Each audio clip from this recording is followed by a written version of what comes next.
certainement une volonté de décrisper la scène politique. C'est sous le signe de la décrispation et de la fraternité que s'est célébré le 62e anniversaire de l'indépendance du Bénin ce lundi 1er août 2022. L'image est assez rare pour être banale. Le président Patrice Talon qui assiste au défilé avec à ses côtés ses plus farouches adversaires politiques, notamment ses prédécesseurs à la tête du Bénin, Nicéphore Soglo et Yahi Boni, ainsi que le chef du parti Les Démocrates, Éric Oundété. Ils ont tous accepté, le temps de cette célébration nationale, de taire leurs divergences d'opinion et d'accepter l'invitation du président Yahi Boni.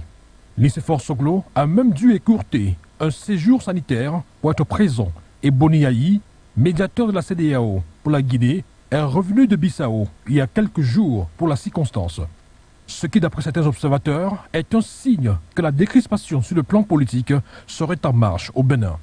Nicéphore Soglo révèle par ailleurs que Patrice Talon aurait promis en guise de preuve de cette fameuse décrispation la libération de tous ceux qui sont en prison et tous ceux qui sont en exil. Une promesse qui fait déjà suite à la libération la semaine dernière, soit à quelques heures de cette fête nationale, de 30 figures de l'opposition arrêtées lors des élections de 2021.